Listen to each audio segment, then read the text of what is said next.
Yo. We back like South Crack, man. It's late night with Sharif. I'm Sharif. I have amazing artists next to my right. Been in the game a little while, starting, stopping, and ripping and running and doing shows everywhere. You know what I mean? We're going to get into a few little things, and I'm going to let her introduce herself. To my right is... Jon'Rea. That's Jon'Rea. That's Jon'Rea. Just Jon'Rea. No artist at the end of that. No, that's on everything, because that's just letting you know who I am. Jon'Rea, the artist. So I like to, shout out your social medias and where they can find you and what's your next show before we, at the beginning of this, so that, what I'm saying, that they don't forget at the end. By the end, they may not be tuning in, The attention span of people these days is real short. So. Yes. 10 seconds. There we go. Yeah. All right. So you can find me on all social media platforms at Jon'Rea Music on Instagram, on TikTok, Snapchat. Everything else is Jon'Rea. Jon'Rea. You can find me there. So where did you get the name Jon'Rea from? And is that where you started out with? Or, it's just kind of... I know a little bit of the background. I don't remember you as Jon'Rea until this year. So, since he tried to throw me under the bus there, I've been out here for about 3 years. When I first came out, I was She Diddy, which was an acronym. And I was standing for sexy, humble, educated, driven, intelligent, determined, diva. And they always put in what they want to put in for the why. Uh-oh. But it's actually youthful. And that's what it stood for. She Diddy. It just happened to be coming out that way. So about a year and a half ago, I switched over my name. I already started the process before everything happened. Before the Diddy situation? Yes. That process was already in the makings, because that's been a question of mine a lot. But that's not why I changed it. I changed it because I was going a different direction with my music. And that name is actually my last name. My last name is Jones Reeves. Okay. So we shortened it, gave it a little swag to it, and French. There you go. It's Jon'Rea, Jon'Rea. Showing that French shit. Ooh-wee. And because I like going there, right. And I plan on walking the runway in Paris next year, if everything still goes well. You see me on the runway next year. On the runway. I got you, man. Everything goes well, but we got to wait and see what's going on. Got you. So what, where you from? So I'm originally from Columbia, South Carolina. All right. Born and raised, but I stayed here half of the year. Other half, I was up top or up north. Okay. In New York. I lived in Patterson, Newark, and Trenton. So okay. I got a little northern in me as well as southern. Hey, yeah. Jersey. They don't say Jersey, Jersey. Jersey. Okay. Yeah. I dipped and dabbed Jersey a couple times in my lifetime. Not to live, just up there chilling. It's I'm not partial to the cold. I just like to see the snow from a distance. Right. Some of it like Newark is street, and then you go up and it's like country. Patterson and Trenton. Yeah, it's like It's more, I didn't think there would be that way up there. Right. But it was. Yeah, man, it's pretty cool. That's pretty cool. Good shopping. That's why I like going. So what? I've heard you do a few things on R&B, a little soul, a little southern soul, a little bit of everything. Like, what you more comfortable? What genre you more comfortable in? So I'm a neo soul artist. So they can kind of dibble and dabble in a few different areas, because neo soul is a combination of various things from jazz, blues, R&B, so they can do a little southern soul. So as a neo soul artist, you can kind of work around each one, because you got that southern gospel feel to it. So you got that feel good music. That's what neo soul is. It's just something good for the soul. It's like a good meal, but it's for your ears. Gotcha. When did you start singing and everything? Like when did you know you had a voice? So I had a voice long before I started recording.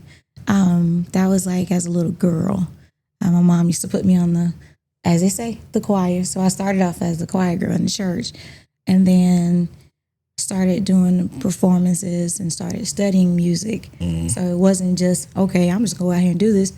If you're going to do it, you're going to learn how to do it and do it right. So was taking classes and doing all that up until probably college.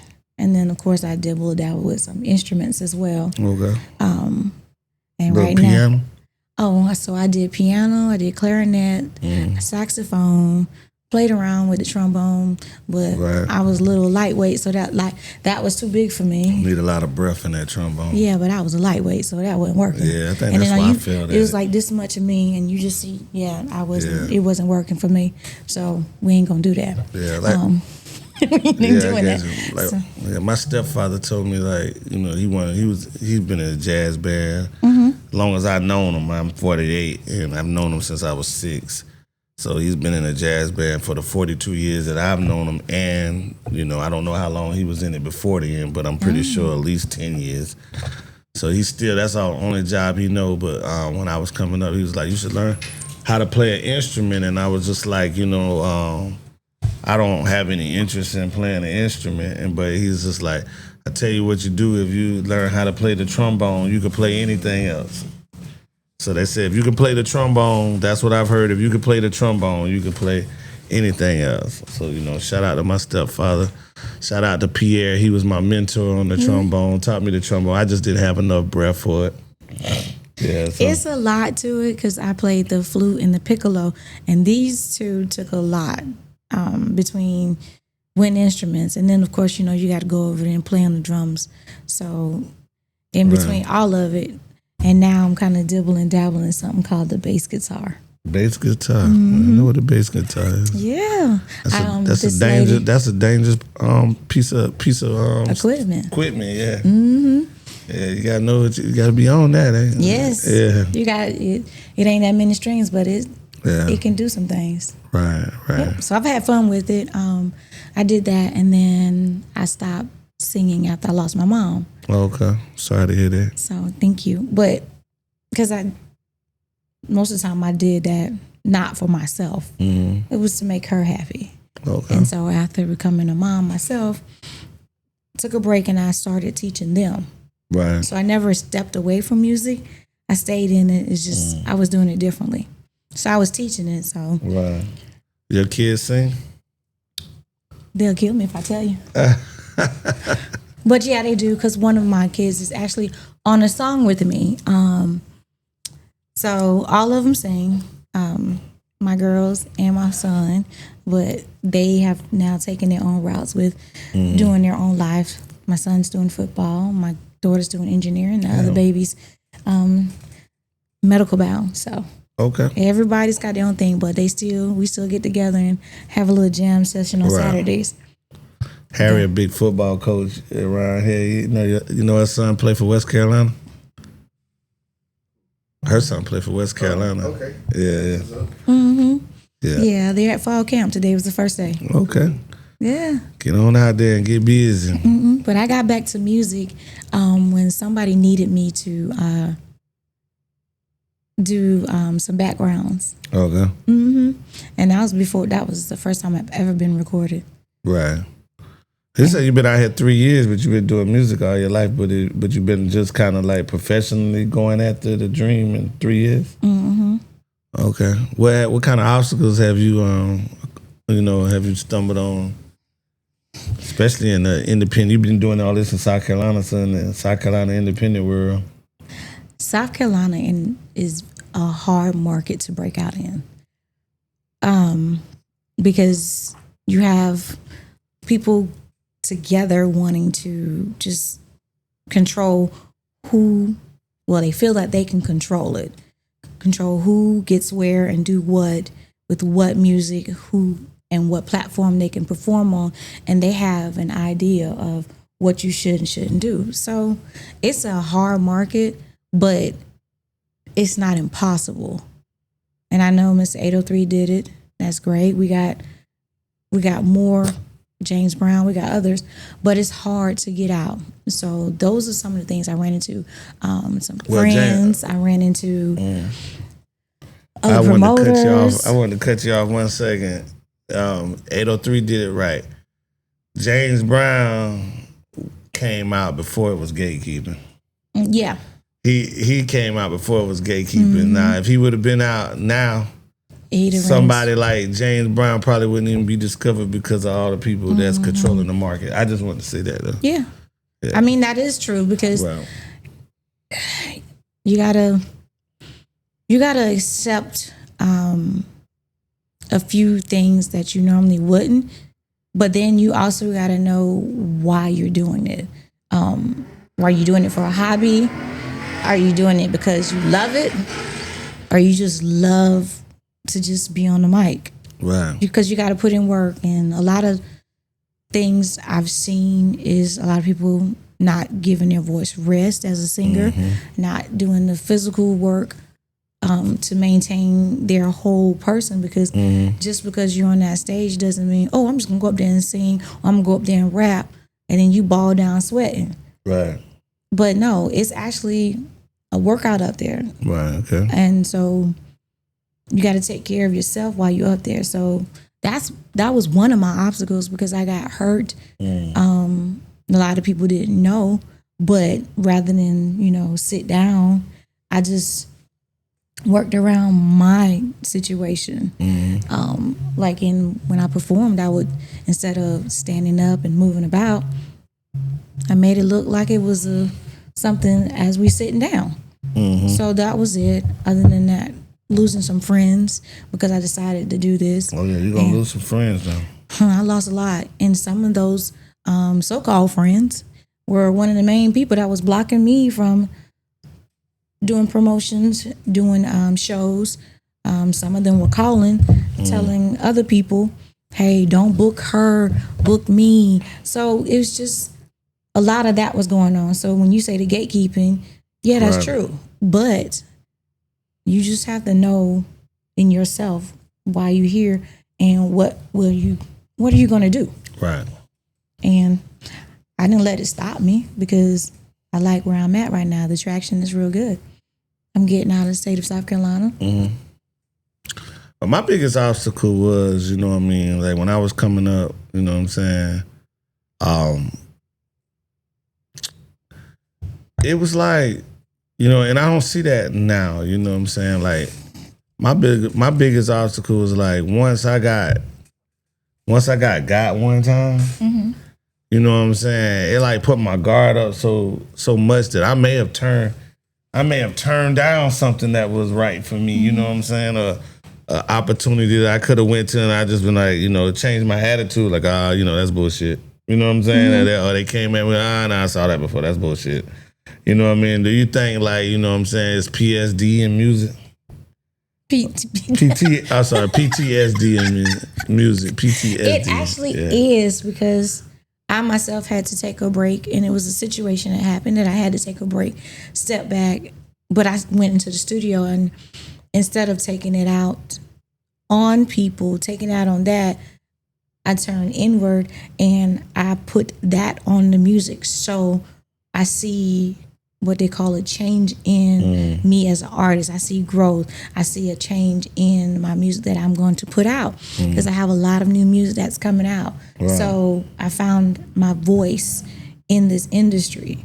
May not be for everybody, but I like what is coming, and I like the reception I've received. It's been a lot of support since I've come back out afterwards, and it's been busy ever since. Right. Yeah, you do a lot of shows. What was your favorite show? Like that you've been on in the last, since you've been back out? Okay, so your birthday show was fun. So you don't got to toot my horn. Other than my show, what was the best show you've been on? Like, well, I mean, it was more organized. Yeah, that's the issue. Is a lot of shows. One of the things that one of the obstacles that's happening is people don't want to. They want entertainment, but they don't want to pay the entertainment. Right. Yeah. And so they don't realize what it takes to put a track together. They don't understand all it takes to get it out there. They don't understand the time. They don't understand that it's more than just you going to the studio, singing, rapping a track, and then put it out. It's a lot of paperwork that people don't understand. It is very costly for one song. The mix and mastering is the next costly part, then the promotion behind it. Right. Gotta promote the So if you, and see, we were talking about that, you know, we was just having a conversation that over those wings right there. We was like, okay, why buy a Chop video if you're not gonna promote it? If you're not gonna boost it, if you're not gonna boost it on YouTube, you're not gonna boost it on. You just wasted $500, $600. You could have used somebody that's up at 500, $750. You know, I'm about to say that 1,000. numbers be 1250, 1500, 2000. Chop. Yeah, I just I put that number out there because Chop. He's a good dude. I don't think he minds saying this, but me and him have a business deal together where, you know what I'm saying, anything that I put on, I'll buy a video for the artist to win. And so my number come down as long as I do that at every event that big event that we throw there. But yeah, I think the cheapest video, if you're not in partnership with him, is probably about $750. It might be higher than that, but I think he got one where you could do one scene or two scenes for like $750. I think it's the mic drop, which is something that that I'm supposed, because he done already told me, you're supposed to be in front of my camera. Yeah. So I'm getting my music out, and that's the next thing is you got to look at what else you need to add to you. Right. So it's just. And the last thing that I ran into was, I'm not going to call them janky promoters because I just had one of those. We're not going to say any names. I'm not going to say the name. Just the promoters handling business. We got a lot of independent artists. Don't mishandle them because you never know which one is going to be the next one. Right. And you don't know. And you'll be screwed. And you don't know that person. They may forgive you for that, but I promise you, they ain't gonna never forget. So just be careful how you treat artists, regardless whether they have management or not. An artist is an artist, and respect their craft. Right. That's what I'm big on, and I saw 803 journey kind of. I wouldn't say I was there for the whole journey, but I saw bits and pieces of it and how they was putting it together.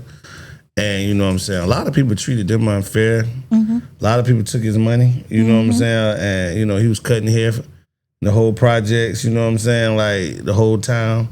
And, he was putting his bread back in this thing. People don't do you right. No. You pay for this, you pay for this, you pay for radio spins. And if you from South Carolina, it's 500,000, it's 3 million people in South Carolina. It's 500,000 in Columbia. 500,000 in the Charleston area, 500,000 in the Greenville area. That's 1.5 million. The rest of the 1.5 million that live around here is country, and don't have the resources that even the people in these places that have all these people that live there don't have the resources. So the people in the country don't have the resources. So you have these people that just come down there that absolutely knows nothing about the music business, and they sell you on. They take advantage of your dream, and they sell you on something that, if you pay me $500, this is going to happen for you, or you're going to open up for this person, and it's all a game. It's the music business, and some people don't have the music, so they go to the business side of it, and it's janky. Yep, because they'll have A&Rs come in, have you come in and perform, sell you a smoke dream, and then you don't get it because they already have in their mind who they're going to do what with coming in. So again, they're still gatekeeping, just in a different way. Can I tell you a quick story? Go ahead. I got a homeboy who records with Jazzy Faye, right? And this was a while ago. This is back in the day. But I had another dude that kind of ran in the rap circles, and he had a little man cave studio or whatever. And he had a picture with Jazzy Faye on the wall, you know what I'm saying? He had pictures with all these little artists on the wall and stuff like that. And, he was just telling all these stories all the time, about how he recorded with Jazzy. This was like at Jazzy Faye's, was here, at the top. So I'm in the studio with my homeboy in Atlanta, and I'm just kind of it's his session, it's his shine and everything. I'm pretty much entourage, but a little bit more than entourage because I had money and I basically I wasn't paying for my homeboy, but we was there with on the same type of time or whatever. So, but I'm just sitting in the corner and shit. So when Jazzy Faye comes over, I was like, my homeboy Rico. You know what I'm saying? Like, yeah, you know what I'm saying? Y'all did some, stuff back in the day and all that. And nigga was like, shit, I don't know that nigga. And I was just like, yeah, you know what I'm saying? Blah, blah, blah, blah. He said, and Jazzy Faye was like, and then my homeboy was like, man, nigga take a picture and just put you on the wall and just tell you they done did work with all kind of people. You know what I'm saying? Like, me and you take a photo now and I frame it and say, yeah, me and Jon'Rea go back 20 years, you know what I'm saying? We only known each other a year and a half, you know what I mean? So it's like, we never done a song together. I said, I've done, man, me and Jon'Rea got an album together, you know what I mean? Like, these dudes make up, like, they'll sell you, they could just take a picture, put it on the wall and sell you a dream that they've been in the music industry and they actually don't know anything about the music industry. Mm-hmm. Like, Jazzy Faye has never, the man had a session or did something. He was somewhere with somebody else and they took a picture. You know what I mean? And he made it look like, you know what I'm saying, that he worked with this man and, you know what I mean, he was on the staff and, he was doing stuff like charging people extra money, like, he been around giving music advice and don't know the game. So he's just messing up everybody. Like, the advice that he's giving, people are following it because they think, Jazzy Faye is behind it and he's not, he doesn't even know the man. So is there any advice that you give somebody as an artist? Like, because that happens more often than not. It happens a lot. And it's pretty much no way to tell the truth from the fake, but because you don't want to be in a room with somebody that's you don't want to be in a room with 803 Fresh's manager and you don't know that that's his manager and you ask him for his resume. That's going to turn him off. But I just ask people like, hey, man, show me something. Like if you work for, it's like there's a couple guys down here that say they work for like Bad Boy and Puff back in the day. And then I found out like they really didn't work for Bad Boy.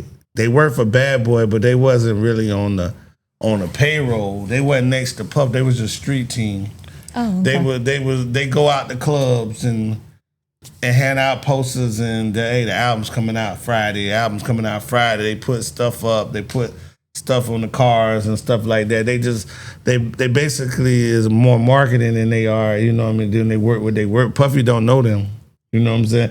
And they don't have a check that's signed by them. It's just maybe the guy that's at the bottom of Puff's, advertising and shit. He's the manager of the street team. Okay. You know what I mean? And all of that stuff goes out cash, like he go 300.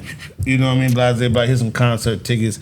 Y'all can stand in the back like security. You know what I mean? Make it look like he got 100. You see back in the day, everybody have 100 people behind them. Mm-hmm. You know what I mean? A lot of that's the street team. You know what I mean? Puffy don't even know them. You know what I mean? Like he may know the couple dudes that's like right in the front, but everybody that's in the back, he has no idea who they are. You know what I'm saying? That's just my man. That's crazy. But I know they have entourages. I know because there was a time when I did entourage for somebody, and she's doing great now. Right, that's and I love her. But so you ain't got to pay me. I just want to be here. Yeah, the entourage for the rap game is just pretty much you got 5 people that actually know the artist. Mm-hmm. They got a crew. That man got a crew. That man got a crew. That man got a crew. And then the people that they employ know 3 other people that want to come to the show and do something. And he know 3. And the next thing you know, you got 50 people. That's your entourage. Like, this man pays this man, and whatever he trickles down to you, you know what I'm saying? That's what you get. Like, this nigga Puffy or somebody give this man, $5,000. You know what I mean? Hey, man, we making $100,000, $200,000, $300,000 a show. You know what I mean? Here go $5,000, man. Take care of your people. You know what I mean? He may put $4 in his pocket, $1,000 in they spending everybody get a little piece. They throwing it up in the club because they in the club with people that's really balling. They throwing the money away trying to feel important. They really never have nothing. So by the time the tour over, they come home with nothing. Like, oh, I've been, but what they do come home with is a story to make money off the other story. Independent artists. Right. And then they got pictures. Yeah, man, you know, this is me, man. I was at the, you know, the Barclays, and you know what I mean? Yeah, we was in Seattle, and yeah, you know, this was Atlanta. You know, it looks like they were on tour. So if I want to start, you know, I come home with that. I come down south, North Carolina, South Carolina, where I got a whole bunch of people with big dreams. You know what I mean? I say, you know, I've been on tour with Puffy. I really wasn't on tour with Puffy. I was like way in the back. You know, I wasn't in the, like, it's the people in the front row got a better seat than me. Cause I'm looking at his back. They looking at his front. You know what I'm saying?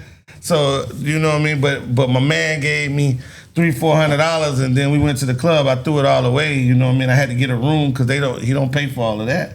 I had to get a room. I had to do all of this. I had to eat. I came back with nothing, but I came back with a story that I can eat off of other independent artists. Mm. Hey, I could throw a talent show, everybody pay $50, and I could say, hey, I work for Bad Boy, you know what I mean? You know what I'm saying? I've been on tour with Bad Boy. I was a road manager, whatever. Puffy's looking for these kind of people or whatever. And that sounds like a story that somebody told me recently. And they had all these pictures of different artists that was out and showing that they was here. You see them standing next to them. They running a bunch of people being in the back. They running it. I had a man scam me to get Mr. Cheeks. He got all kind of pictures with Mr. Cheeks, put me on the phone, sound like Mr. Cheeks, everything. Like, and he was a scam artist. Scammed me out of $1,500. A down payment out of $1,500. Like, they ain't getting no money from me, but I listen. It's been scams around here. Yeah, that BET one is the biggest one. The BET one, you know, I know the dude that was behind that, and I think his intentions was good. And then when it got haywire, it went haywire. You know what I'm saying? But I know for a fact, like Jessica Gabriel, you know her? Mm-hmm. She won one of those contests. She got what she was supposed to get, you know what I mean? She got to the BET Awards and was able to, you know what I'm saying, roll around, do some shows, network, get some contacts and stuff like that. So, you know what I mean? So some of this stuff is real, you know what I mean? And then some of this stuff is like, if I'm a radio DJ, you know, it might be somebody up there that I got connections with that'll get me 4 tickets and I can throw a contest and make some money for myself. But it doesn't matter if you're making the money. It's all good. It's a business.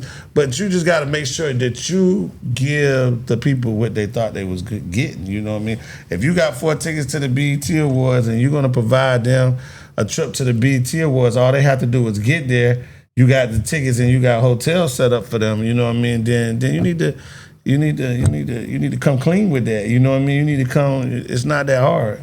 It's not that hard to book a hotel room for 4 people and have their name on the room, so when they get there, all they have to do is give the clerk their card for incidentals, but the room is already paid for, and you know what I'm saying, and they already have the BET tickets in their hand. Not they gotta find you when they get to LA. That's the thing. You know what I'm saying? That's how I run my shit. Like, you know what I'm saying? Like, when I run my shit, like right now, you know, when I do my shows, I'm the booker, I'm the list manager. You know what I mean? You know, they got the list manager that provide everybody with everything they want or need. You know what I mean? I'm the list manager. I'm the production manager. I'm making sure the DJ's in place, the lights is straight. Like, I do everything that's really 4 different people's jobs. You know what I'm saying? But I do everything, but you know what I'm saying? Everybody get what they supposed to get, so it's not that hard to make sure everybody get what they say they're gonna get. Where these guys, they just don't care. You know what I'm saying? They don't care, and it's sad, and I just hate to see people get caught up in that. Cause I done got caught up there. I done been to Orlando and I got left, and I was a kid. Don't even have a light. Even if I had the money, I don't have an ID that I can get on a plane by myself without a parent. You know what I'm saying? So how did you get there? I had to take the bus. You know what I'm saying? You had to buy a Greyhound ticket. Now, Greyhound, you could send an older person in there to buy your ticket. You know what I'm saying? That's how I got home. You know what I'm saying? But I got stranded in Orlando. Like, when I was a kid rapping, and, you know what I mean, I was supposed to go to Jack the Rapper with my tapes and stuff. You know what I mean? I was able to do that, but the people that was sending me there, I couldn't find them. couldn't find them. I caught a couple people that I knew, and they said, "Oh, we don't know where they at." Next thing you know, I can't get home. I got no room, no nothing. Spent my money on a room. Had to get my mama to send me some money, Western Union. Oh man. Had to get my mama, my dad, couldn't get my daddy on the phone, couldn't get my brother on the phone, had to send my mama. My mama had to send me some money in Western Union just so I can get somebody else to buy me a bus ticket so that we can go back home. And back in them days, you know what I'm saying, bus tickets from They weren't that expensive. They weren't that expensive, but they were like, still, you asking somebody for $60, $70 from Orlando, to Atlanta, Georgia, So it's crazy. And a kid at that. A kid, I was 17. Oh, you ain't had no money. Yeah, I had no money. But the money I went down there were like $400-$500, but I was supposed to get with them. I thought I had money to burn. I was supposed to get with them when I got down there. It wasn't nothing. We had to, like, me and the other dude that went with me, he didn't have nothing. So basically, you know what I'm saying, me and him, I had like $400-$500, and it was like a 3-day trip, like Friday, Saturday, and Sunday. Like Friday, we smoked weed, we chilled, we got a room, we had fun.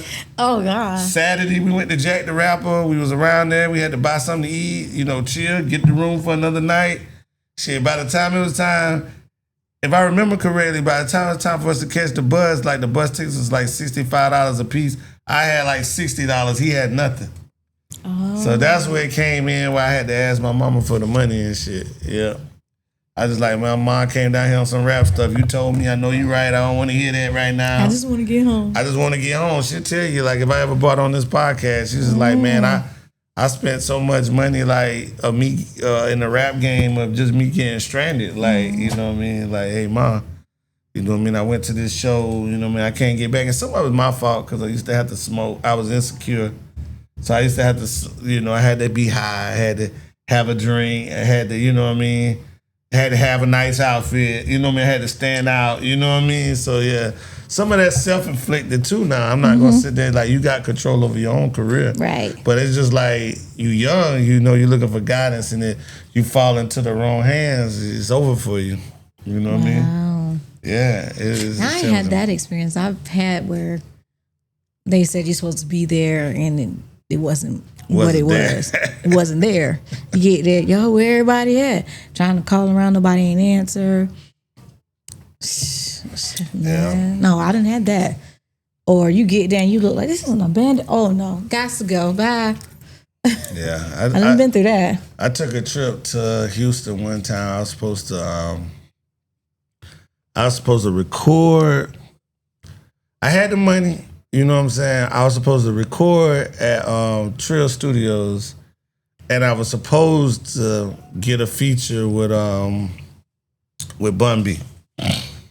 He was supposed to come through. Mm-hmm. My lawyer had to set up.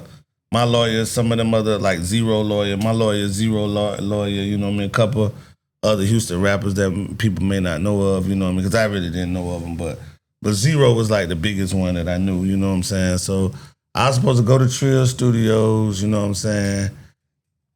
My knee was fucked up, you know what I'm saying? My knee be swelling up.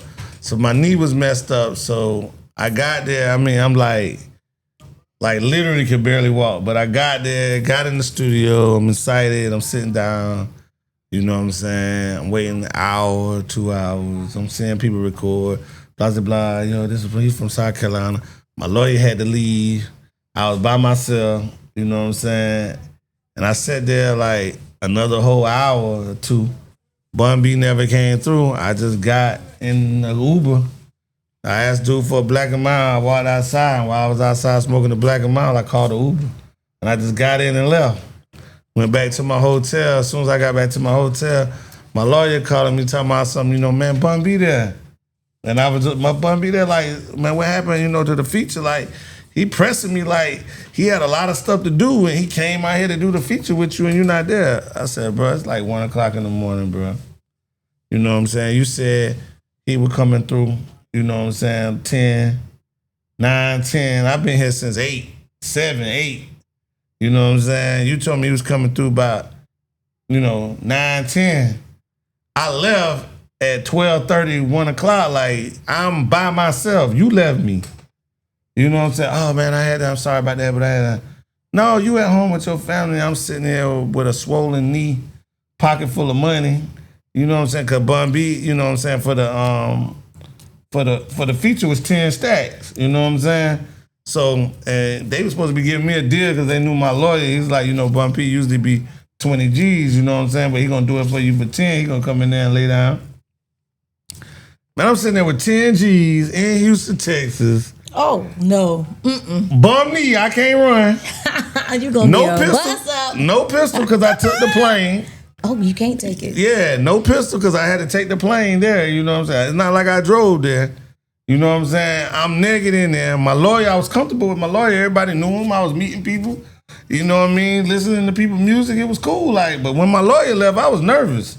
And I sat there a whole nother hour and a half like that. Where, you know what I mean, somebody could just grab me throw me to the ground and just grab all my money. So I was just like, man, the nigga said, you can smoke in here? I was like, nah, I'm gonna smoke outside, man. I borrow your lighter. I took his lighter, my black, and got in the damn Uber. I was gone. And I cussed my damn lawyer out, man. He'll tell you that whenever I get him on some shit. When I say, yeah, you left me at the Trill Studios and shit. You know what I mean? That I just got left there. This wasn't that long ago. This was maybe like 5 years ago. This wasn't that long ago. Not even 5, like 4. Yeah, it was like 4 years ago. I was still working and everything. Shit. Yeah, just man, I just got in the car. He just said, man, Bun B like, man, he asking me, somebody got to pay him for his time. I said, it ain't gonna be me. I was there. You know what I'm saying? So that's my little, just how you get somewhere and it just ain't what it is. Like I flew all the way out there for that. You know, that's a flight. I'm already hurting. You know what I'm saying? That's a flight, hotel, Ubers, flight back, food. Houston ain't that cheap to eat in. No. Food. I was there 3 days, activity, you know what I mean? Because the Lakers was playing the next day from my studio. So you went to this? I went to the Lakers game. Did they win? I don't think they won. They was playing Houston. I don't think they won. But I went to the Lakers game and shit, you know what I'm saying? No, they didn't win. I went to the Houston game and shit. I was like, man, it's just a waste of money. So, you know what I mean? They damn near spent $1,000 whole weekend up there and didn't get what you came for. Didn't get what I came for. That's the most disappointing thing about it. It can be very disappointing. Like I know myself right now, and some things that I wanted to do that, just seeking a feature. Some people coming at you with a large amount. I'm like, you got to look at this features and what they bring to your track. And then some of them just take it as you're not that. So they just kind of overlook you and take it for granted. And just kind of make you feel like they blowing you off. Yeah. Because I'm in the process of preparing for my first album. Right. Especially solo. Because I was working with someone before, but me doing all this now, so I had to put a few events on myself. So I understand what you're saying when you say all that stuff you got to do. Then you got to get ready to perform on top of everything else. That's a lot, but people don't realize that. All they think of is what's going on with them, not what the whole big picture you got on your plate. It's not their problem, but it really is. Because, okay, you asked me about this and we got all this going on. And once it's done, you good, you cool, you leave. I knew the feature game and I tried to stay away from it. But then I wanted to everybody be in your ear, man, you gonna have to pay, to get where you need to go. You might need a feature this person might boost you up. Do you believe that is the case or no? I have not yet put out an album that's got a feature of somebody I paid on it. Everybody that I paid for a feature, the song has never came out. I got a few albums, so I don't want to lie on nobody. Just give me 1 second, let me think. No. So like the Jeopardy. No. I'm right. I can put it on anybody any song that I paid for a feature for, the song has never came out. For real? Never came out.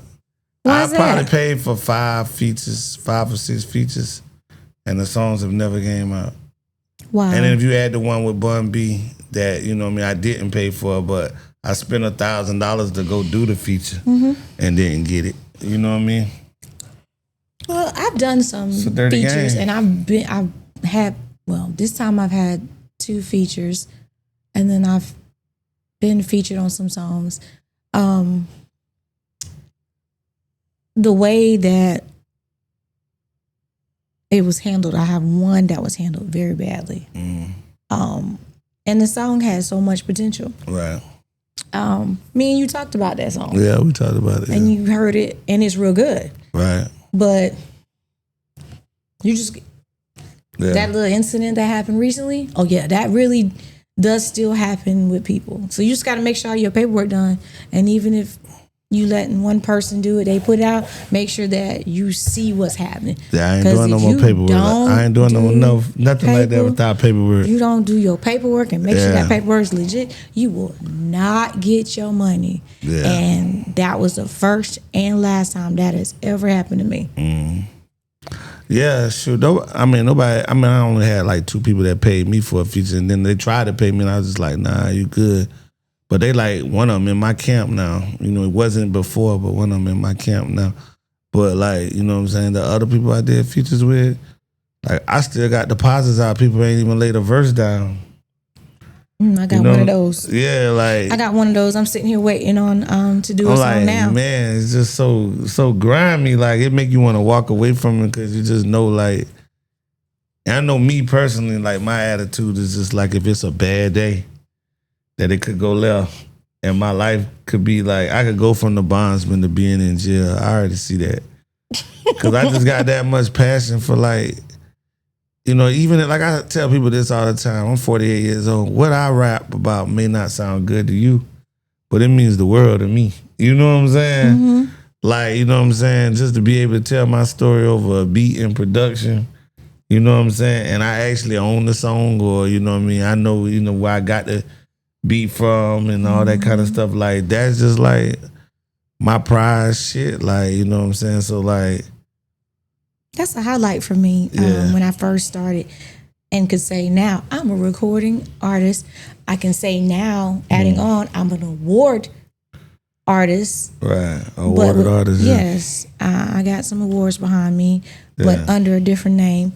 Now under this name, I got to put out more to be able to. But the work is showing, so yeah. I mean, well, you doing, you know, shit. The label gonna keep. If you sign to a label, the label gonna keep pretty much the streaming anyway. So you know what I mean. What you doing is what the part that the artists get, you know, gonna be able to take care of their family with is doing the shows, and you getting shows and stuff like that's like I don't know a lot of artists that's getting more shows than you. Like, you know what I'm saying? Like you getting a lot of shows.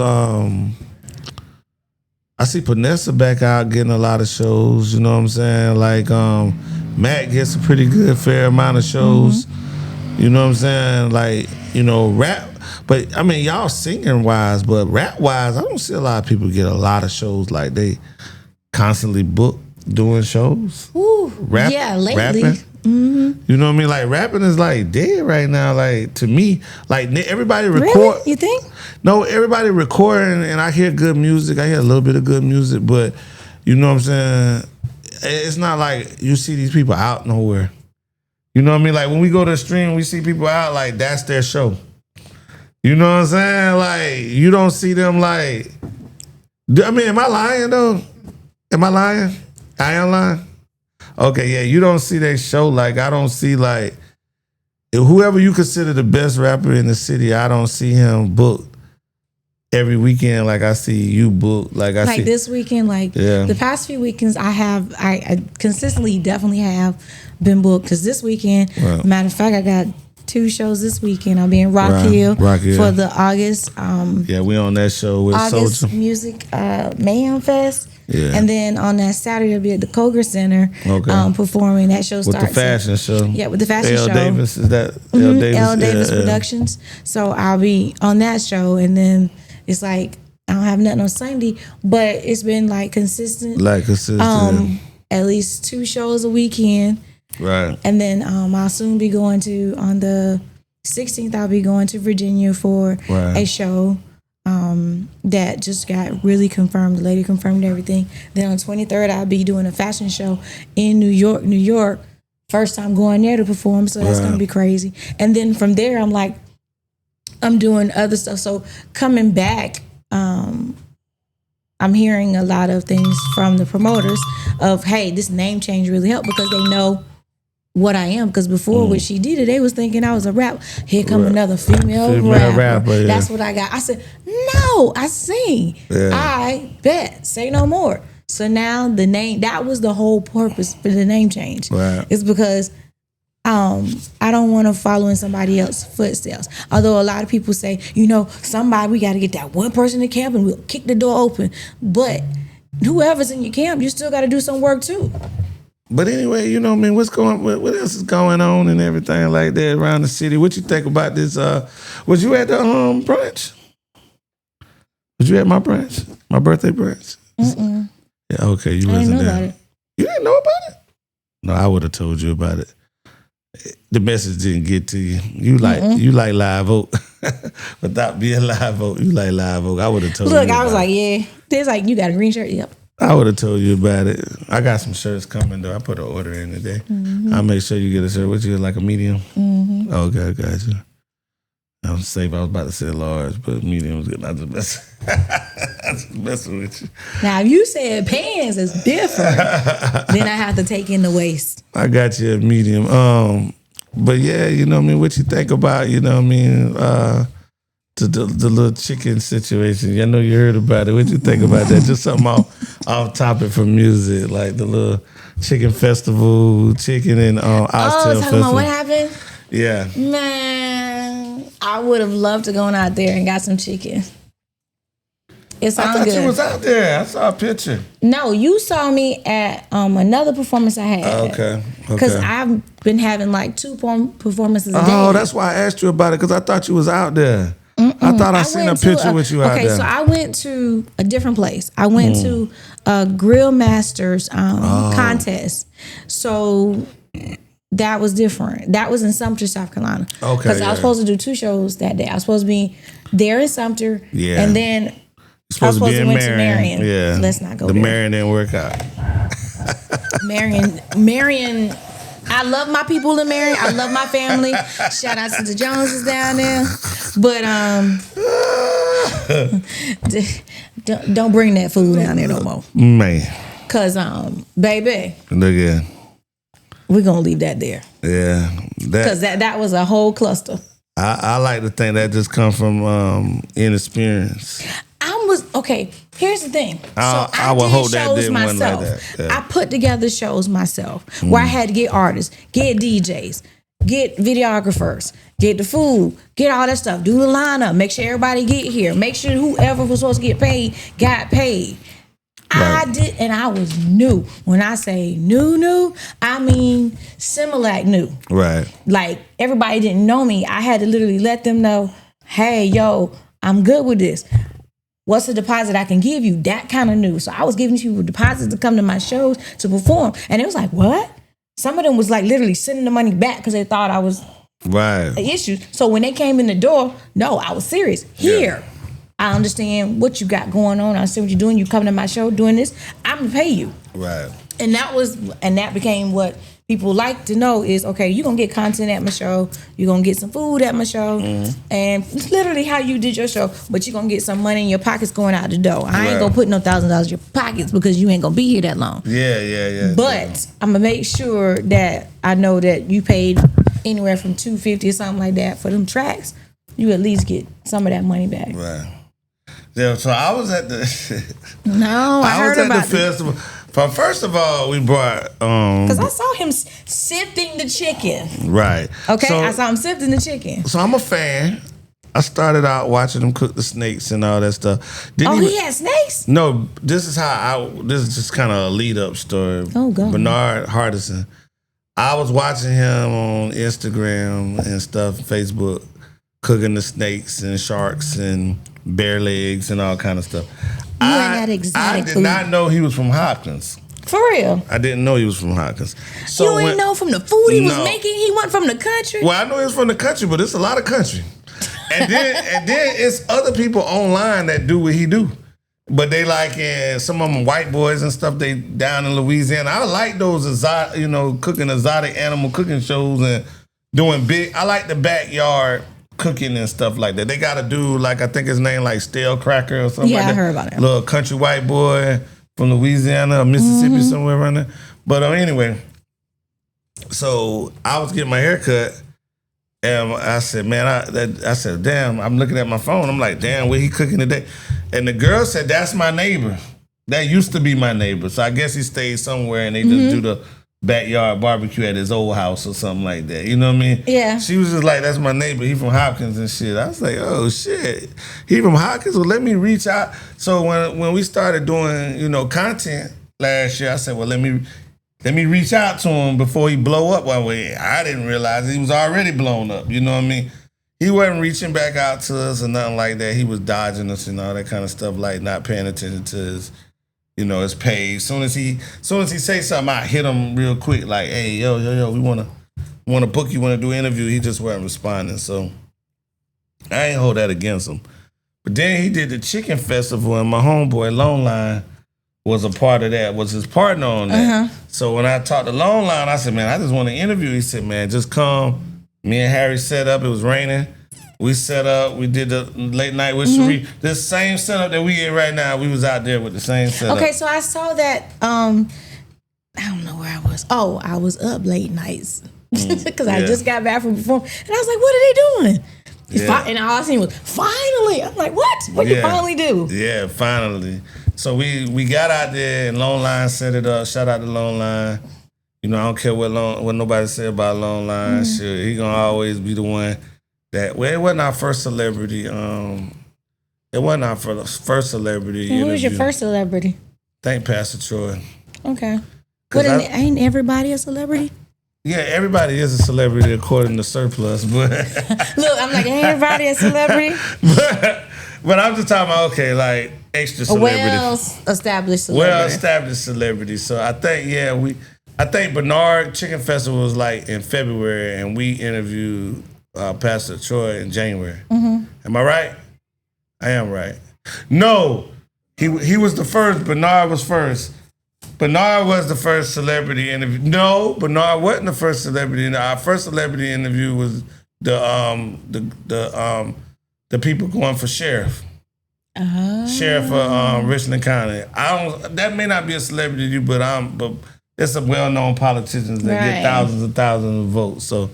So we did that guy there, and then I wound up linking it with another guy, L, and we did the interview with Leon Lott. But what sparked the interview with Leon Lott was that me and him did the interview with the guy that was going against him, and then we got the interview with Leon Lott.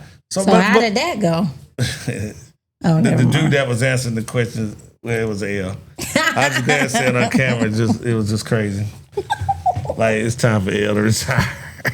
I love L, man, but sometimes you gotta let the you gotta know when to make your exit. Yeah, you gotta let the youth just become a consultant. But anyway, you know what I'm saying. So Bernard, we did the interview with Bernard. It blew up.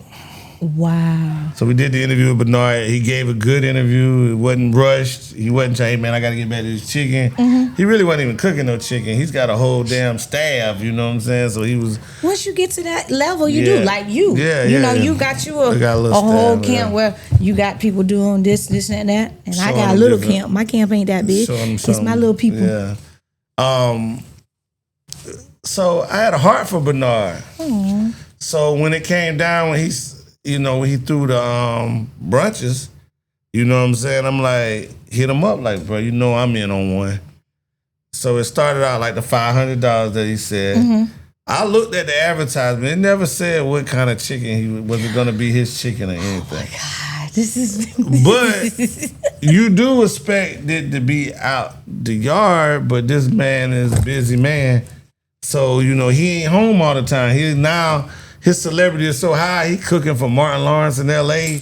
He with Anthony Anderson in New York. You know what I mean? Like, he going places. Like, you really getting the thing to say, hey, this is the Bernard brunch. You know what I mean? If it's your company, you know what I mean, you bring it in. this, this is our first anniversary. This is, such and such. We got a brunch from Bernard. You know what I mean? You can tag him in and he responds back. You know what I mean? That kind of stuff. So when we set it up, it looked lovely. He called me the day before. He said, "Hey, I wanted to make it for you because I know y'all wanted photos and stuff like that, but I'll discount it for you." You know what I'm saying? Because it's originally his brunch is only for 15 people for $500. But we took it up to 30. And you doubled it. We doubled it. And he said, "Man, if you send me the full amount and I ain't got to worry about getting my money later and all this other kind of stuff other people doing with me," because people been shitting. You know what I'm saying? People, when you get to the event, they ain't got the money and all that kind of stuff. They want to give them 100 and, 100 later. You know how niggas is. So, yeah, I always gotta try. I always got a game, you know what I'm saying? I always got a free fucking 99 deal. I always got a fucking angle. That's niggas. So you know what I'm saying? So them ain't black people. Them fucking straight up niggas, right? So you know what I'm saying? They ain't fucking goddamn. So he goes, I discount it for you, bring it back to you and everything like that. So while we was here just having a good time, one of the, I ain't gonna say his name, but one of the homies was like, "Yo, that's published chicken." But we laughed it off like, yeah, it's good, but that shit look a little extra crispy coming out of his shit, you know what I'm saying? I'm like, man, why y'all even worrying about that? Y'all ain't even pay for it, you know what I mean? Like, it's just that's just some hating stuff. No, it really wasn't hating, it just was an observation. But the shrimp and grits was a big ass bowl, probably about $150 if you would have bought it from a restaurant, just the shrimp and grits. The waffles was probably worth another 100 and something. You had a bunch of fruit trays, all kind of shit, you know what I mean? So all together, it was well over the value. It didn't matter where the chicken came from, you know what I'm saying? If it's good, it's good. It could have been Kentucky Fried Chicken for all I care. I don't even really eat fried chicken like that, you know what I'm saying? So it says the one doing the chicken wing challenge right now. Yeah, but they're not fried. I don't eat batted shit. You know what I'm saying? All that batted Kentucky Fried Chicken and shit. You know what I'm saying? Churches, definitely not churches. So you know what I'm saying? So when this shit came about, we just found it funny. Because people said to stop. But it was the day before his event, and I didn't like that. Like, if you had that experience a month ago, why did you say it a month ago? Why did you wait the day before his event before you said that? You know what I mean? If it was like I said, some hating stuff, man, because they hating. If it was on your mind a month, why? If it was that serious, you would have said it when it happened. You waited till the day before his event to say that? Yeah, but it still sounds like some hating stuff. Because I know you're saying it's an observation, but if you waiting that long, it's personal and you trying to be petty. You I being didn't messy. like that part, yeah. I mean, one, you didn't pay for it. You came and sat and ate. You got your belly full. What I will say about the event is, he missed the opportunity to bring in some live entertainment. And we would have did it for the free 99 just to get the exposure to 2,000 people out there. I think he missed out on a lot of free. Talking about the event he had this weekend? Yeah, I think he missed out on a chance because the whole middle of the field was empty. Like, everybody was in lines. So that sounds like a missed opportunity that can be revisited. A missed opportunity, a learning experience, a missed opportunity can be revisited. And then I think with the chicken thing, I ain't tripping on the chicken shit. Now, I did when the other dude, the Les Barbecue dude came, and they said, like, when they originally came out with it, they said they was going to have all these softball oxtails and stuff like that. And they was going to have a bunch of big oxtails, but when in reality, they had, like, oxtail sauces, oxtail hamburger, oxtail, just some shredded oxtail. Hold up. Go back. Go back. Oxtail, what? You could take the oxtail, put it together. That's a lot of oxtails. In a ball and make it into a hamburger. That's a lot of oxtail. I'm pretty sure it's expensive. It's expensive. Oxtails are expensive. Yeah, so I'm pretty sure, not the way he buying them is probably not that expensive. He buying it so much of it, though, you know what I'm saying? He probably getting bulk or not, you still, them expensive. Yeah, Well, Yeah. You had that. So you didn't get a chance to get none? Nah, I had the oxtail grilled cheese. And I had the Bernard's chicken. Grilled cheese? And I can tell you this, the chicken he gave us at the event, so if you bought the VIP ticket, you got a free thing, a chicken. If not, you had to pay like $14. But he gave a 10-piece, though. It was like the 8 to 10 piece. It was an ass of chicken. I was full by the time I ate it. I was ready to throw away 2-3 pieces. I was asking people, you want a piece of chicken? You know what I mean? They was like, nah, I already had some. You know what I'm saying? But So how was the event chicken compared to the brunch chicken? It's the same to me. I couldn't tell the difference. But everybody else was like, no, it's different.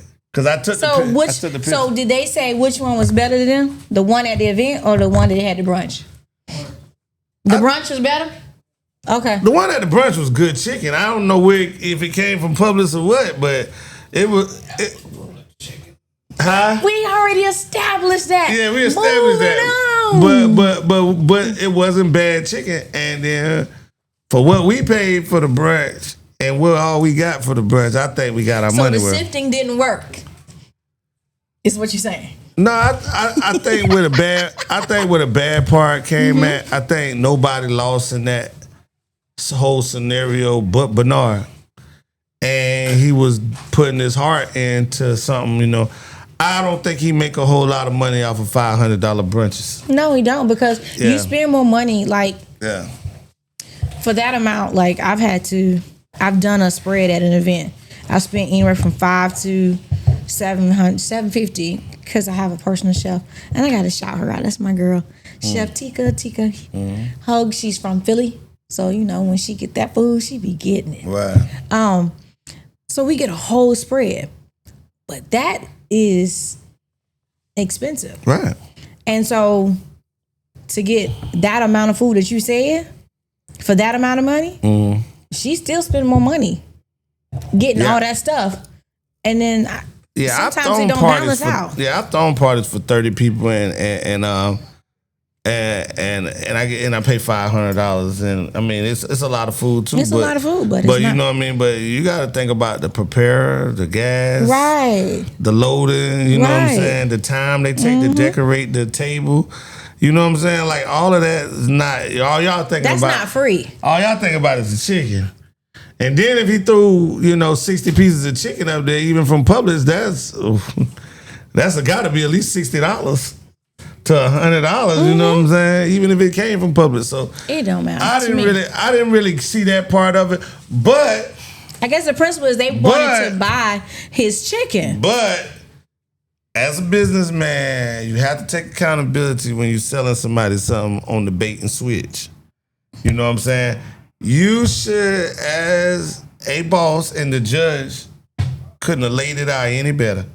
Gave him a whole lot of grace on there. Even ripped all the people that thought they was going to get something other than Publix chicken for $500. He ripped into them because that's just not realistic to think a man getting ready to cook you 80 pieces out of his backyard. He got 5 brunches. He got celebrity things to do. He got a TV show to do. You know what I mean?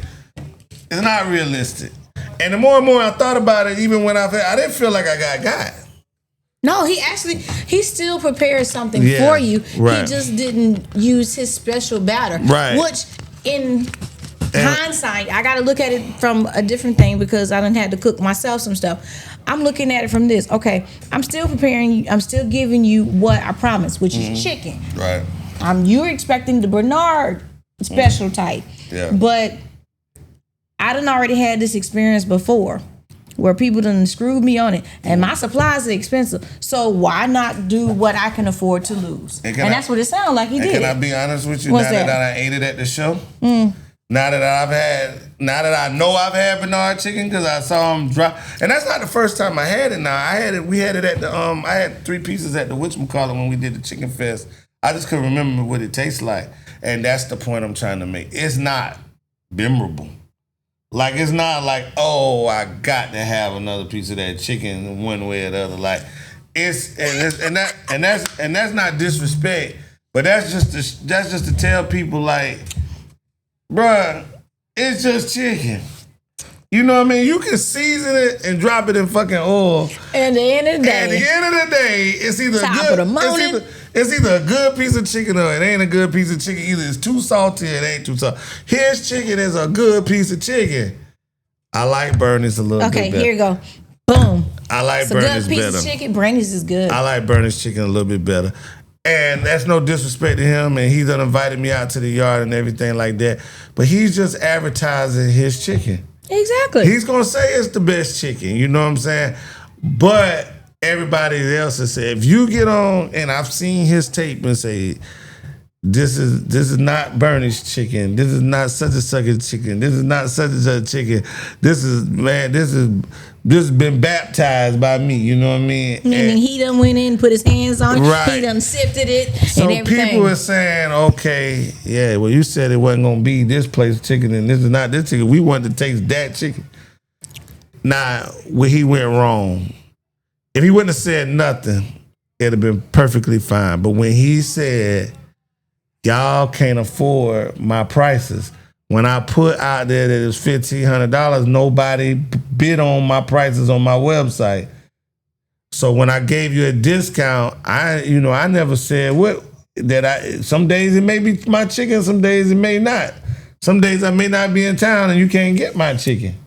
And I might have to substitute it for Publix chicken. But if you would have ordered off the website, you would have got my chicken. Well, I mean, that's something you tell people up front. You know what I'm saying? That's false advertisement. That's false. It's not false advertisement. It is because you're saying that's your chicken. It's a bait and switch. I can tell you, I got cars for up to $10,000 off. When you come to the lot and you expecting to get $10,000 off of the car, I didn't say that it was $10,000 off. I said it was up to $10,000 off. This particular car that you want don't have no money off of it. So I ain't going to your car lot. How about that? Is it wrong? Wrong. That's just depending on who you are. I'm wrong. But, you know what I mean? Ain't going to your car just lot. like in Myrtle Beach in the 90s, and then I'm gonna get to a few final questions, and then we got to get out of here. Cause I want some chicken. I'm hungry. You talking about all this goddamn chicken? But Myrtle Beach in the 90s, it used to be like all the beachwear stores used to have this sign that says we're going out for business. What did it sound like that I just said to you? We're going out of business is what it sounded like. It sounded like I said we're going out of business, right? So you think anytime a place is going out of business, you think you about to get a discount. Everything for damn near free. You know what I mean? They just trying to get rid of this shit, right? Right. It said going out for business sale. It's not going out of, it's going out for business. So they're just going out for your business. So some things are the stuff in the front that they can't get rid of. They pushing out the door. All the stuff all the rest of the fucking store is regular price, if not more. But everybody, if they see that sign or if they got the person going out for business, people on the street saying that they out there in front of the store. Oh yeah, let's go in there. They going out of business. He didn't say he was going out of business. He said he was going out for business. You know what I mean? He didn't say he was going out of business. And it's just those key words, and it's the same thing. Like, you know what I mean? It's the same thing when somebody cooks some chicken and say, hey, we got $500 brunches. Yeah, some people did get the $500. Some people did get the baptized chicken. Some people, he was out of town and didn't get that. You know what I mean? And you know what I mean? It's a learning. I don't care as long as I get what I paid for. And I feel like I got what I paid for. So I feel like I got what I paid for. I was able to say it was a celebrity brunch. It did good numbers on the internet. The food looked good. The food was good. There's people that walked out of here with boxes of food. They didn't know where the fuck the chicken came from. I don't care. So it was cool. And shout out to Bernard. Shout out, huh? The chicken was gone. We didn't have a piece of chicken left. Okay, so it did what it did. Shout out to Bernard. All right, Bernard. I gotta go try your chicken. Is what I'm hearing. Doing big things in the community, but we gonna hold them to bringing us out there to the backyard. But I need the blessed chicken. I don't need the imitation. Okay. But I had it straight out the grease now, and I'm trying to tell you, like, Publix chicken and that chicken, his chicken is better because it's more crispy. See, I like mine extra crispy. Yeah, it's more crispy. I like to hear that crunch time. Yeah, it's more I got to hear that. His chicken more crispy. It's clean. It's seasoned good. It got a little spice. Is the seasoning in the skin? Yeah. Okay, then he all right. It's a little bit more spice. I think he seasoned the flour.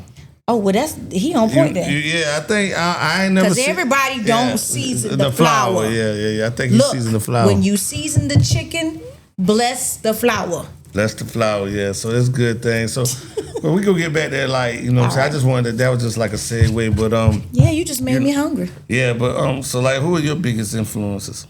So my biggest influences, Whitney Houston, my biggest, I love her. Erykah Badu, Right. got on the neo soul because she was really the forerunner for it. Right. She broke a lot of things going on. Michael Jackson, I love him because he's innovative. Fantasia, I love her. Angie Stone, Jill Scott. So a lot of artists like that. And then Rest in peace, Whitney Houston. Rest in peace, Angie Stone. Yes, those are my girls. I love them. Yeah. I love them. But I mean, they each had something unique and different. They were different. All of them were different. So Everybody they you say each got their own style. affected me in different ways. Now I love jazz, Kenny G. So Kenny G. I listen to so many different types of music. My family listened to a lot of old school OJs, Al Green, Benny Red, all of them. Even the Wolf. Holland. Ooh, yeah. I was talking about him the other day. I was like, people just don't know, boy. Holland Wolf, boy, used to lead goddamn the flow wet. Them ladies just did wet the flow with Holland Wolf. I heard about the throwing of the draws and all that stuff. He'd be like, oh yes. It just be like, woo. And still listening to his voice, it just does something. It's like, I don't know. So I can understand why, but I guess it'd probably be a little different than I was back in that time. But now it don't do what it do then. So yeah, I listen to so many different types of music. I love Holland Wolf. I love Little Walter.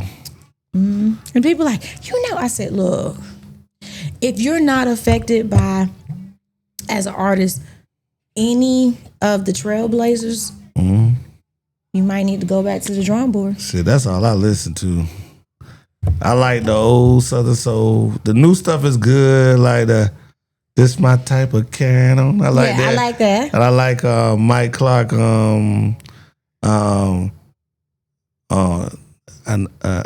don't like me, but I'm gonna keep on stepping. Yeah, I like that. I was like, he gonna get it. Then you got Tony Martin, Cowgirl. Yeah, I like Cowgirl Trail Ride. I'm a little tired of that one. That one kind of old. My other favorite is Let Me Find My Draw. Yeah. That's my favorite. It caught me off guard the first time I heard it. Right. I was like, why is you singing about your draws? Yeah, that was a good song. But it made sense. Yeah, but I like the old school stuff. I like the Sir Charles. Or they say the juke joint type music. Jeter Jones. Man, Jeter Jones. West Love. Then you got Tiger. Then you got Mimi Michelle, who is new on the scene, but I love her because I got to perform with her. I got to perform with both of them, and in performing with both of them, Miss Jo. I did. I got to meet Tucker in person. I met Tucker. Because I went to New Orleans. Met Tucker at Greens. He performed. I had a small group of women that was out, and he did a special performance for us. So, like, to be able to gain that type of exposure, and I was in his hometown, so he showed out. Right. So we got a chance to sit down and chat, chop it up, and everything. So meeting those type of people really have, it changes things about you. Cool. It doesn't make your head so big that you forget. Yeah, they are a celebrity, cool. But I remember I'm an artist too, so I have to. But some keep artists myself. don't put me in as celebrities because they make the kind of money that people make on a 6-figure job. Like, it's just work, but they don't make what you're gonna always have the King Georges and I ain't in their pockets, you know what I'm saying? But I imagine 803 Fresh made a killing off of that song. But you know what I'm saying? But like a lot of the Southern Soul offers, even the good ones, they just make a living. You know what I mean? They make $150,000 a year. You know what I mean? They not getting rich off of this shit. You know what I'm saying? That's why you can relate to them. They more huggy, they more handshaking, they more hands-on with you, where you get a Trey Songz and they like you go, hey, and security bumping you out the way where they living that life like the country boys live a life of as the country boys, man. They go to work, they come home, and they I mean you can see Fresh at the jerk hut by itself if you go there on the right day. You know what I'm saying? You might see this man that you could talk to, when the first time I met Money Train, he picked up the phone. Yeah. I didn't even get his manager. You know what I'm saying? He picked up the phone. I was like, yeah, can I speak to Money Train manager? And he was like, nah, this Money Train. You know what I'm saying? And we chopped it up for 30, 45 minutes. You know what I'm saying? That's our first meeting. You know what I mean? So, you know what I mean? He was asking Yeah, it was cool to meet him that day. Yeah, he was him and Grand Bands. Yeah, I caught him early on in his career, Money Train. And then when I just remembered him, and then DJ Dirty gave me a list. He said, you want to put a Southern Soul show on, you know what I'm saying? Here go a list of a few people. Shout out to DJ Dirty. You know, these people kind of like, people refer to people as gatekeepers in this business. And there's a lot, even in the Southern Soul world, it is a lot of gatekeepers. It is definitely. DJ Dirty is not a gatekeeper. He's one of the people that don't want to waste his time, but if you act serious or whatever, and he put artists on, he gave me a list of artists, and I probably put 4 of them artists that was on his list on that show. And I didn't go back and forth with them about the price. What their price was is what I got. The only person that was on that show that Dirty didn't give me was I already had a relationship with Money Train. And then I already had called Money Train, and then I met Money Train like a couple of weeks later. He came, it poured down rain, and nobody showed up. But Money Train and DJ Dirty was at my house on a Sunday, and nobody really showed up. It was only like 10, 15, 20 people in there, but you know what I'm saying? It still was like a good, like a meet and greet or whatever. But you could tell Money Train was getting ready to cross over into being what, you know, what Fresh is, and now Grand Bands is crossing over to that point. And I, you know, I heard Grand Bands a while ago too. So you know what I mean? It's amazing to see where they are, but they just regular people. I got Grand Bands number. You know what I'm saying? I know Mike Clark people. You know what I mean? I don't know Mike Clark, but I know Mike Clark people. You know what I'm saying? Like these people are reachable. Right. Where you get all of this other superstardom shit that go on, like you can't, you know what? can't talk to these people. Be telling you like you need to start thinking a certain type of way, but I don't see that. Okay, yeah, we're doing this, we're on the stage, we're performing, but I feel like we still should be able to be reached and approached. That's what I like about the Southern Soul game, is you can approach them. Like when I got married, Calvin Richards, I had booked Calvin Richardson to sing at my reception. He's pretty cool. No, I didn't book Calvin Richards to sing at my reception. I booked Calvin Richardson to sing at my wedding. For real? Yeah, I know Avail Hollywood? Who? Avail? Yeah, I do. Yeah. Okay, so I did a show with Avail, and of course Nelson Sugar Shack Man. Mm-hmm. I did a show with all of them because I had him. He came all the way from Texas, and it was like, oh. He was trying to tell me, oh, he ain't gonna talk to you. I said, that's fine. Yeah. But that he was not like what everybody was Calvin? saying. No. Oh, you're talking about Hollywood. Mm-hmm. Yeah. He was pretty down, but now he don't play about his music though. Yeah. He got his own DJ now. Yeah, but Calvin was supposed to do my wedding, and then he called me back and said that they got invited to some kind of awards or show to sing a tribute.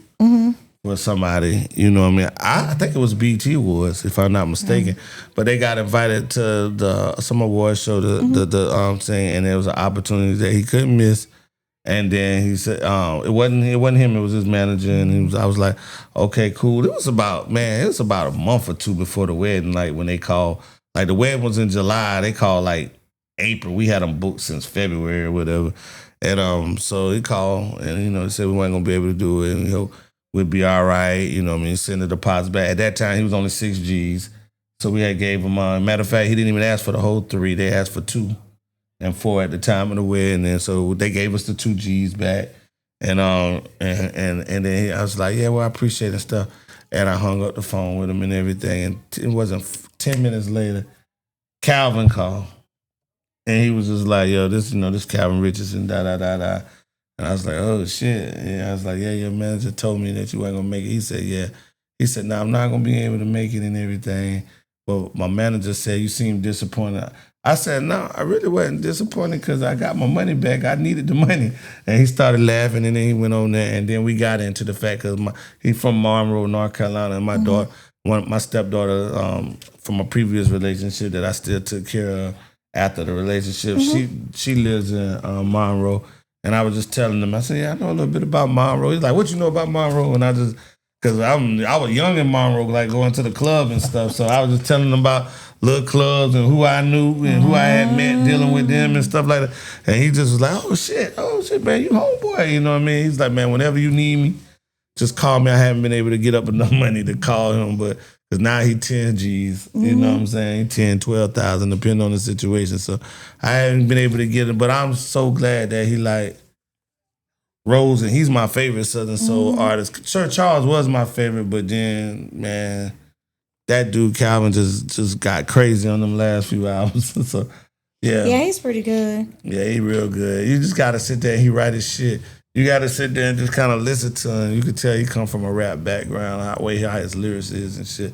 And you could tell that in Fresh. You can tell that in King George. You can tell that in Matt B. These was all rappers, you know what I'm saying, before they switched over to that. They were smart enough because a lot of people go from rap to R&B. Yeah. You know what I mean? And they don't go to the Southern Soul because until 803 Fresh, you know, crossed the line, most Southern Soul, King George and 803 Fresh crossed the line. What we just talked about, most Southern Soul artists don't get paid. You know what I mean? Like, a lot of good Southern Soul artists that came up that in their 40s and 50s now, you know what I mean? When they was in their 20s singing, they really just got a bar tab. You know what I mean? And that sucks for people like me because I don't really drink. So yeah, but you sitting there talking, oh, you can drink at the bar. That's not gonna help me none.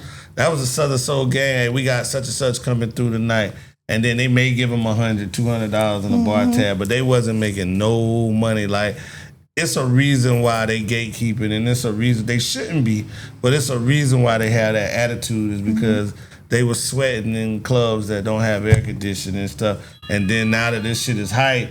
And you got people crossing over to R&B doing it, they don't respect it. No. You know what I'm saying? It's just because they just wasn't in the trenches, you know what I mean? And that's what I be trying to tell Matt, like, you know what I mean? They gonna, when they look at you, they don't look at you as a brother, you know what I mean? They look at you as somebody that's trying to take advantage of the hard work that they put in, you know what I mean? And it's not that, because you've been putting in hard work for years, but they don't know you because they ain't seen you. You know what I mean? If you was at Sammy Wright's, you know what I mean? If you was in Lynchburg, if you was in Hole in the Walls and Burgess and Denmark across the track, King Street across the track. If you was there, you know what I mean, those Southern Soul hoes, Sumter, South Carolina, not Sumter, but Sumner, South Carolina, they got like a little hole in the wall juke joint. Yeah, it's called a hole in the wall. Yeah, Santee. They got one in Chester too. Yeah, Chester, you know what I mean? And I was definitely in that one. And it actually has a hole in the wall. If you was in them places with that water, when that rain hit, they got them buckets in the middle of the floor. You know what I'm saying? If you wasn't there. Now that this shit done broke loose and they making money, they don't want to see you with it. You know what I mean? So I know you a good dude. You know you a good dude. I know you got talent. They know you got talent, but they just don't feel like you know, they feel like you should wait till the next go round. Because when it die down a little bit and everybody go back to their home spots and stuff like that and wait for the next big song to break. You know what I'm saying? When that happened, then maybe the next time they'll let you in. So it's right now it's gonna be gatekeeping. You're gonna have to break yourself. Right. And, you know, it's a lot tougher road. It's a lot more frustrating road. But what he got that a lot of people don't got is that we can bring artists to us. You know what I'm saying? And some of them, you know what I'm saying, some of them still is like, you know, hey, you know, he got a little bit more work to do. But you know what I'm saying? We can bring artists to us. That's the luxury we got, is that we can actually afford to bring. We a team big enough that we can bring the artists. We don't, you know, we don't need Pay Me to Spin the Record. Like, we got Prime, we got, you know, we got other DJs, you know what I'm saying? Like, that's trying to make a name for their own self that you know. They not gatekeeping and they not trying to not at all. You know, get the fame behind it. Not at all. And I'm not disrespecting Pay Me, but you know what I mean? Like, all of these are pay to plays. You know what I mean? If I took $1,000 to the S bar tomorrow, Matt B would be all over the Matt B would be, you know, played everywhere for the next month. But you know what I'm saying? It's just not a game that we can keep up with. You know what I mean? You can do that once. And if that don't work, then you got to go back with another bag. Like, you know what I mean? Like, our whole budget can't be paying the DJ. You know, you get what I'm saying? You know, I know that worked back in the day, and it probably still work now. But our whole budget ain't going to paying the DJ. Our whole budget is going to bringing the artists in here and letting people perform in front of these artists that normally they wouldn't be able to perform in because they are gatekeeping. You know what I mean? If we bring Mike Clark. You know, it's still, the word's still out there. He's still, because he got a show later on that day. They trying to figure out if they can go with the other promoter, if they can go early. But if we can get him on August the 30th, y'all have him, y'all resume that y'all perform with Mike Clark, a Southern Soul artist that's signed to Atlantic Records. Can't wait. You know what I'm saying? Like, if that happened, but we've already done that. Like, this is not something we ain't already done. We already done that, so you know what I'm saying, and we can keep doing it. Like, I mean, you know, we got the right sponsors, we got the right people behind us. Like, we can keep bringing artists here, and we don't have to go out there and, you know, I would rather pay for them to come here, and we could do it on our terms, and we ain't got nobody shoving us to the side of the stage and treating us like shit. You know what I'm saying? I'd rather be the promoter of the shit, and you know what I'm saying, that everybody get their pictures in, everybody get the hug Miss Jody, everybody get to do, you know what I'm saying? Mm-hmm. Everybody get to do that, and you know what I mean, and we get and now they can say, well, you know, when they go to, well, who you open up for? You know, I open up for this, I open up for this person, I open up for that. You know what I'm saying? It ain't always a good thing to pay all the people. But I just had one question for you, What's and then that? let me get you out of here. Grammys or the BET Awards? Ooh. Grammys. Okay, we back on the Grammys. We had the last two was BET Awards. I think it was just because it was around BET Award time. But yeah, everybody usually says the Grammys. And why?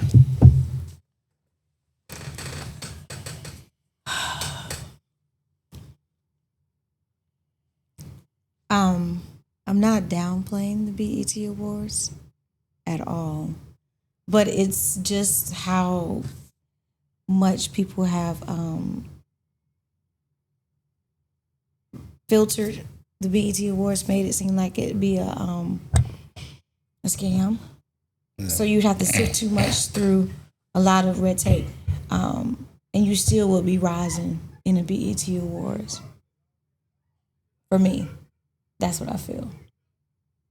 At the Grammys, you're not just here, you're everywhere. Mm-hmm.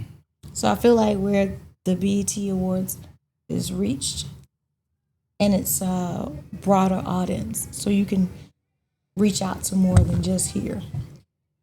Right. And then you be coming up against some heavyweights. Right. Not just in your community, but right, across the world. Across the world. And that is my goal. Mm-hmm. Not just my community, because I want to be able to be out there so that I can come back and help my community and not just myself. So I'm not just doing it for me. I'm doing it to make the way for the next person.